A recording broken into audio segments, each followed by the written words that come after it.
मिनिटात 30 बातम्या. Powered by बाबा जाधव मसाले, खजिना मराठी चवीचा. अस्सल खा, अस्सल रहा. 2 दिवस बारामतीत आम्ही कधी झोपलो नाही. 2 दिवस विस्फोट भरपूर होता. दादांच्या आठवणीनं हसन मुश्रीफ भाऊ, दादांच्या आठवणींना उजाळा देताना मुश्रीफांच्या डोळ्यात अश्रू. 1999 साली मी निवडून आलो. 2 महिन्यात मला 2 मंत्री होती जिल्ह्याच्या आमच्या. बाबासाहेब कुर्तेकर आणि दिग्विजय खापरेकर. मला 3रा मंत्री केला. लाडकी बहीण आणि विकास कामांवरून विरोधकांनी केलेल्या टीकेला महायुतीचं प्रत्युत्तर. विरोधी पक्ष नेतेपदाचा विषय सभापती आणि विधानसभा अध्यक्षांचं सरकारचं स्पष्टीकरण.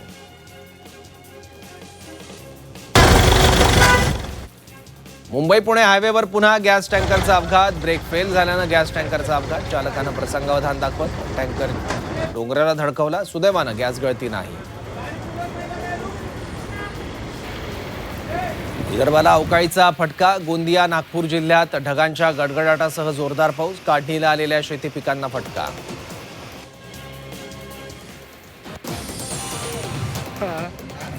टेरेसवर मंडप उभारून परीक्षा घेणं भोवलं. बीडमधील केंद्र प्रमुखांचं अखेर निलंबन. शिक्षण विभागाची मोठी कारवाई. सत्ताधाऱ्यांच्या आश्वासनामुळे मुंबई महापालिका प्रशासनाची कोंडी. पाणीपट्टी न वाढवल्यास वार्षिक 100 कोटी तोटा. 5 वर्ष पाणीपट्टी न वाढवण्याचं सत्ताधाऱ्यांचं निवडणूक जाहीरनाम्यात आश्वासन. जिल्हा परिषद अधिकारी कर्मचाऱ्यांचा रायगड जिल्हाधिकारी कार्यालयावर मोर्चा. जुनी पेन्शन योजना लागू करण्याची मागणी.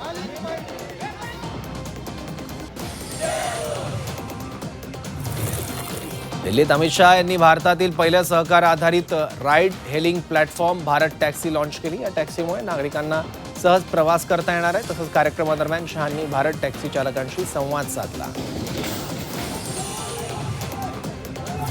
लखनौच्या लखनौ विद्यापीठ कॅम्पसमधील लाल बारादरी मशिदीला कुलूप लावण्यात आलंय. रमजान महिन्यात कुलूप लावल्यानं संतप्त झालेल्या विद्यार्थ्यांनी निषेध म्हणून मशिदीबाहेर आंदोलन केलं. तसंच जोरदार घोषणाबाजी करत विद्यापीठ प्रशासनाला कुलूप हटवण्याची मागणी केली आहे. जवाहरलाल नेहरू विद्यापीठ कॅम्पसमध्ये तणावपूर्ण परिस्थिती निर्माण झाली आहे. निषेध मोर्चादरम्यान डाव्या आणि उजव्या विचारसरणीच्या विद्यार्थी गटांमध्ये हिंसक संघर्ष झाला. दोन्ही गटांनी एकमेकांना हिंसाचारासाठी जबाबदार धरलंय. संघर्षानंतर झालेल्या दगडफेकीत अनेक विद्यार्थी जखमी झाले. गुजरातमधील राजकोट शहरातील जंगलेश्वर परिसरात अतिक्रमण हटवण्याची मोहीम सुरू करण्यात आली आहे. राजकोट महानगरपालिकेकडून 1889 बेकायदेशीर घरं, इमारती पाडण्यात आल्या आहेत. यावेळी पोलिसांचा बंदोबस्त देखील तैनात होता. बाल लैंगिक शोषणाच्या आरोपाखाली शंकराचार्य स्वामी अविमुक्तेश्वरानंद यांच्या विरोधात गुन्हा दाखल झालाय.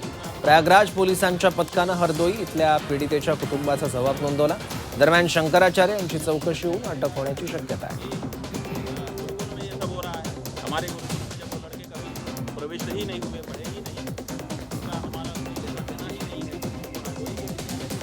जैसा कि उनकी मार्कशीट जो